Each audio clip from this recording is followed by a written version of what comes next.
தெருவோர கடைகளில் சுகாதாரமாக உணவு தயாரிக்க கடனுதவி வழங்கும் திட்டம் முதற்கட்டமாக சென்னை, திருச்சி, சேலம், கோவை, திருப்பூரில் கொண்டுவரப்பட்டுள்ளதாக சுகாதாரத்துறை அமைச்சர் அருண்ராஜ் தெரிவித்துள்ளார்.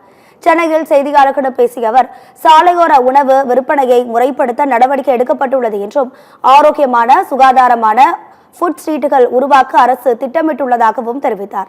முதற்கட்டமாக சென்னை, திருச்சி, மதுரை, சேலம், திருப்பூர் ஆகிய மாவட்டங்களில் ஆரோக்கியமான சுகாதாரமான ஃபுட் ஸ்ட்ரீட்டுகள் அமைக்க திட்டம் அமலுக்கு வந்துள்ளதாகவும் அமைச்சர் அருண்ராஜ் கூறினார்.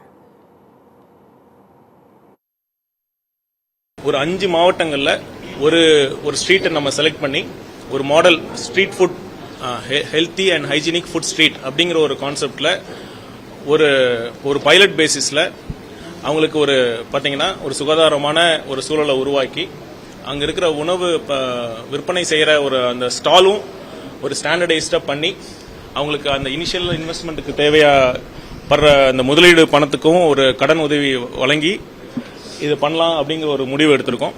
ஃபர்ஸ்ட் பைலட் பேசிஸ்ல சென்னை, திருச்சி, மதுரை, சேலம், கோயம்புத்தூர் ஆகிய அப்புறம் திருப்பூர் ஆகிய மாவட்டங்களில் ஒரு ஸ்ட்ரீட் எடுத்து அங்க இருக்கிற அந்த ஸ்ட்ரீட் ஃபுட் வெண்டர்ஸ் எல்லாத்துக்கும் ஒரு தரமான ஒரு சுகாதாரமான உணவு கொடுக்கணும் அப்படிங்கிற மாதிரி ஒரு திட்டம் பிளான் பண்ணிருக்கு. தொடர்ந்து பேசிய அமைச்சர் அருண்ராஜ், அரசு மருத்துவமனைகளில் சிகிச்சை மற்றும் சேவைகளுக்காக மருத்துவ பணியாளர்கள் அல்லது ஊழியர்கள் நோயாளிகளிடம் லஞ்ச பணம் பெற்றால் அவர்கள் மீது கடும் ஒழுங்கு நடவடிக்கை எடுக்கப்படும் என்று எச்சரித்தார்.